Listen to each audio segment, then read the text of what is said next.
हरे कृष्णा। नमस्कार व्यूअर्स, आप सभी का स्वागत है एक और एंटरटेनमेंट फुल सेशन में। बहुत कुछ जानेंगे आज के इस रीडिंग में, तो हमसे जुड़े रहें। सभी से विनम्र निवेदन है कि हमारे चैनल को ढेर सारा प्यार देने के लिए सब्सक्राइब अवश्य करें। आज का हमारा टॉपिक है आधी रात आपको याद करके क्या सोचा जा रहा है। अभी इस वक्त की उनकी दिल की बातें हमने यहाँ पे लिए हैं 2 टैरो, ठीक है। एक से हम देखेंगे कि भाई अभी उनकी अंडरस्टैंडिंग क्या है, उनकी सोच क्या है, और दूसरा टैरो जो है वो हम आपकी सोच के लिए इस्तेमाल करेंगे। रीडिंग होने वाली है for all science general collective Hindi tarot reading. So let's connect to it, ठीक है। करते हैं हम कार्ड्स की shuffling and here we go. देखते हैं हमें यहाँ पे क्या कार्ड्स मिलते हैं। जो पहला कार्ड आ चुका है वो है एज ए कैन सी 2 ऑफ वॉन्ड्स की एनर्जी, यानी कि एरीज लियो सैज, ठीक है। भाई हम कह सकते हैं यहाँ पे कि इस व्यक्ति की जो सोच है, समझ है, वो काफ़ी हद तक थोड़ी सी मैच्योर भी हो गई है और किसी किसी हालत में थोड़ी सी इमेच्योर भी हो सकती है, ठीक है। मतलब किस तरह से वो आपके सामने अपनी बातों का इजहार करते हैं वो डिपेंड करता है। कई लोग जो है वो एकदम से मैच्योरली बिहेव करना स्टार्ट करेंगे लाइक अ जेंटलमैन, कि भाई आप मेरे लिए कितना खास हो, कितने स्पेशल हो, और मैंने आपके लिए क्या कुछ करना चाहिए और आपने मेरे लिए कितना कुछ किया है। मतलब वो सारी बातें जिसको सुन के आपका दिल गार्डन गार्डन हो जाए, ठीक है। बेसिकली इनकी जो सोच है वो ये है कि भाई मैं आपको बता दूं कि आप मेरे लिए कितने इम्पोर्टेंट हो।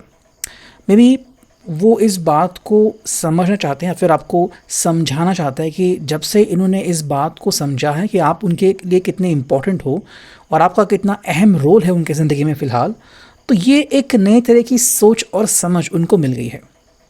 पहले में भी वो कुछ ऐसे ही बातें करते थे, लेकिन अब जब उनको ये समझ में आया कि भाई आपके बिना उनकी खुशी उनके पास नहीं टिकती, तो घूम फिर के वापस आप ही की तरफ आते हैं और दिल उनका ललचाता है सिर्फ आप ही के लिए। तो जैसे ही ये उनको समझ में आ गया तो ये कह रहे कि भाई मुझे आपको ये बताना है कि आप मेरे लिए कितने स्पेशल हो, ताकि आगे चल के कोई भी कभी भी मिसअंडरस्टैंडिंग ना हो या फिर आप मेरे ऊपर डाउट ना करें, मेरे ऊपर सवाल ना उठाए। हाँ, ये पर्सन कई बार ऐसी गलतियाँ करता रहता है, बट बाद में जब इसको लगता है कि नहीं मैंने तो बहुत बड़ी गलती कर दी। देखो, इंसान का जो स्वभाव होता है वो वही रहता है ना। वो जितनी खुद को बदलने का कोशिश करता है कई बार वो नहीं बदल सकता, ठीक है। मोस्टली हम देखते हैं कि इंसान जो है वो वैसा ही रहता है।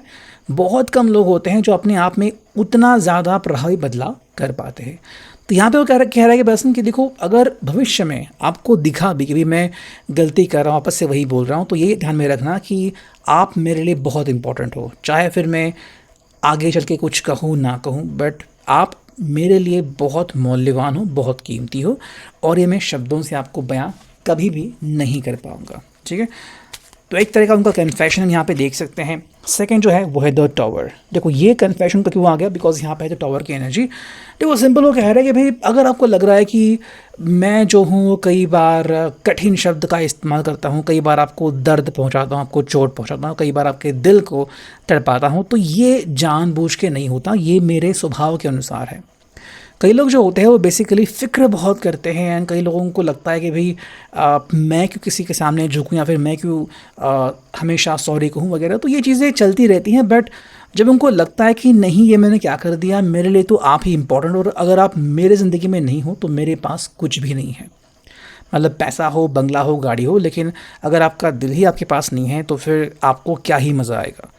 तो मेरे वो दिन हो गए, चले गए, जब ये इंसान जो है वो अपने दोस्तों के साथ समय बिताता था। अब उसको लग रहा है कि नहीं, अब दोस्त भी नहीं रहे और समय भी नहीं मुझे मिल रहा, मुझे जो चाहिए वो बस आप ही के पास या आप ही के साथ है, एंड वो है आपका साथ, ठीक है।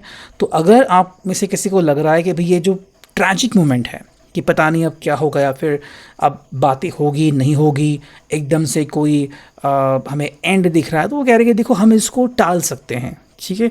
या फिर एक तरह का इनको इंट्यूशन मिला है कि भाई कल चल के ऐसी कुछ बातें हो सकती हैं, मे बी ऐसी तरफ आप चल रहे हो, तो ये कह रहे हैं कि भाई हमें ये नहीं चाहिए, ठीक है, हम इसको यहीं पे रोक सकते हैं। तो फिलहाल के लिए ये जो डर है या फिर ये जो उनकी सोच है वो इनके ऊपर हावी हो गई है। ये चाहते नहीं कि भाई कभी ज़िंदगी में ऐसा हो, और अगर ऐसा हो सकता है या फिर होगा तो हम उसे काउंटर अटैक कैसे करेंगे, ये इनकी सोच फिलहाल चल रही है। जो कार्ड यहाँ पे मिला है, देखो ये है दी हैंग्ड मैन की एनर्जी। एंड अगर हम इसकी तरफ देखते हैं तो it is all about trust. क्या ये पर्सन ट्रस्ट दिखाता है? तो देखो सिंपल बात है, यहाँ पे ये कह रहा है कि देखो कई बार ना मैं बातों में उलझता हूँ, मतलब आपको यकीन होता है कि हाँ ये पर्सन मेरी साइड लेगा, लेकिन कई बार वो बोलते नहीं या फिर उनके मुख से वो शब्द बाहर नहीं आते। तो ऐसा नहीं कि ये पर्सन ट्रस्ट नहीं करता, बट कई बार उनके हरकतों से लगता है कि हाँ इसको ट्रस्ट इश्यूज हो सकते हैं। ठीक है, इनको बस लगता है कि भाई कई बार मैं चुनाव करने में गड़बड़ करता हूँ, या फिर जहाँ पे बोलना चाहिए वहाँ पे नहीं बोलता, एंड जहाँ पे मेरी ज़रूरत नहीं कई बार मैं वहाँ पे बोलता हूँ। तो ये कमज़ोरी इनकी हो सकती है। ठीक है, लेकिन इस कमज़ोरी को आपको समझना होगा, कोई और आपको बता दे इससे पहले ये आपके साथ ये बातें शेयर कर सकते हैं, और शायद अब तक शेयर की भी होगी कि देखो मेरी ये खासियत है और मैं कई बार ऐसी कमज़ोरी दिखाता हूँ, बट इसका मतलब ये नहीं कि मैं कमज़ोर हूँ। ठीक है, ये बस एक स्वभाव का एलिमेंट है जो है मेरे पास। आपको बस ये समझना है कि मैं अगर ऐसा कभी भी करता भी हूँ तो इसका मतलब ये नहीं कि मैं आपको ट्रस्ट नहीं करता।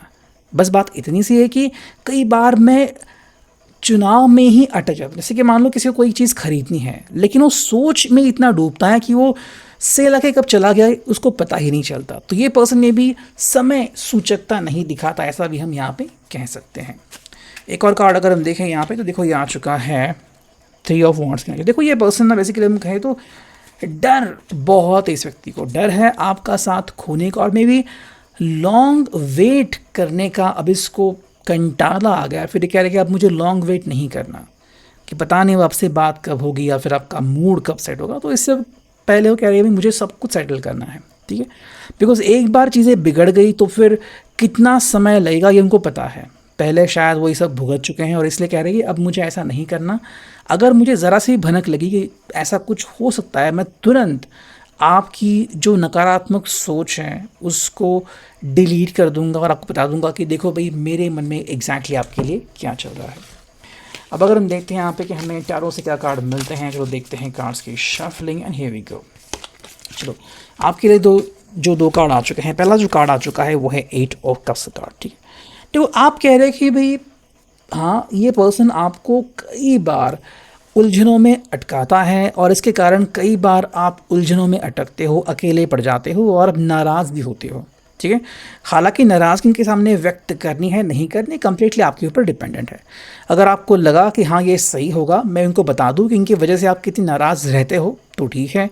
अगर आपको लगा कि नहीं मुझे इनको बताना ज़रूरी नहीं है, ये तो मेरी अपनी पर्सनल ज़िंदगी है, तो आप अपने पास वो चीज़ें रख सकते हो, ये इमोशन रख सकते हो। आपका सिंपल कहना है कि कई बार इस पर्सन ने आपको वेट करा है, आपको डिस्टर्ब किया है, आपको अकेले चलने पे मजबूर किया है। ठीक है, और इस बात से कई बार आप चिढ़ते भी हो। हाँ ये पर्सन आपके बहुत करीब है, आपको अजीज़ है।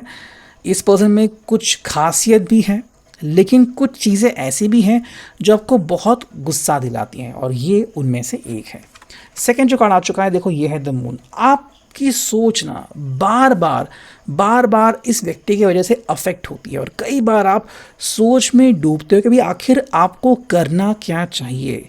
क्या ये सही होगा कि आप इसको एक और मौका दें, या फिर ये सही होगा कि आप इनको कहें कि चलो भाई मैंने बहुत मौके दे दिए, now is the time to just let go of the things. तो बात हम यहाँ पे क्लियरली देख रहे हैं। थर्ड अगर हम कार्ड देखें यहाँ पे कि हमें क्या कार्ड मिल रहा है, देखो यहाँ पे आ चुका है कार्ड द हर्मिट। ठीक है, इट इज़ ऑल अबाउट वर्गो, कन्या राशि। तो आप सिंपल कह रहे हैं कि देखो मुझे ना एक सही डायरेक्शन चाहिए।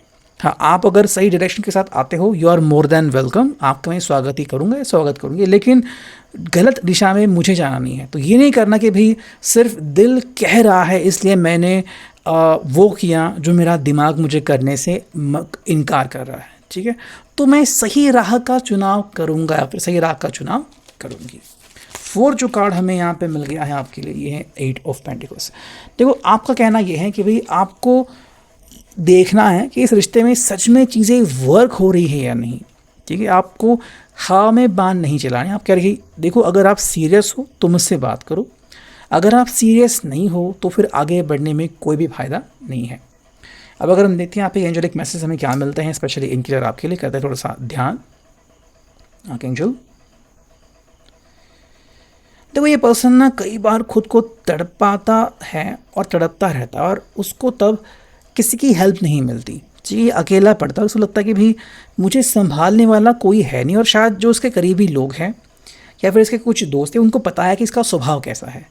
वो शायद इसके साथ समय बिताएंगे, लाइक शॉपिंग के चले चले गए, कुछ गेम खेला, फिर कुछ समय के लिए चिल किया, लेकिन उसके बाद जब इनका पर्सनल टाइम आता है तब वो कहते हैं कि नहीं भाई तुम्हारा टाइम है, तुम खुद ही जानो। यानी कि इसके पर्सनल मैटर में कोई भी इंटरफियर नहीं करना चाहता। आई थिंक इनके फ्रेंड्स कहते हैं कि भाई तुम्हारा काम तुम जानो, तुम्हें किसी से बात करनी नहीं करनी है सिर्फ तुम ही डिसाइड करो, हमें उसके बीच मत लपेटो। अगर हम बात करते हैं आपके लिए क्या आता है एंजेलिक मैसेजेस, करते हैं ध्यान। आई थिंक आप प्यार का दिखावा करते हो, प्यार दर्शाते भी हो, बट कई बार ये दर्शाना जो होता है वो कई बार कुछ कम और कुछ ज़्यादा होता है। आई थिंक इस पर्सन को कई बार लगता है कि भाई आप कंजूसी करते हो, ठीक है। मे बी इस पर्सन के हिसाब से चाहे चीज़ें कितनी भी बिगड़ जाएं, आपने इनका साथ हर हालत में निभाना चाहिए। और आपके लिए जो मैसेज आ रहा है वो ये है कि कई बार आप रिस्क बहुत लेते हो, ठीक है। अगर आप सही समय पे सही चीज़ें करोगे, अगर ये पर्सन थोड़ा सा हर्ट भी होता है तो इसको आपकी अहमियत पता लग जाएगी, ठीक है। तो सही समय पे सही चीज़ें करना आपके लिए बेनिफिशियल रहने वाला है। तो यह है big reading. I hope it will resonate. Thank you.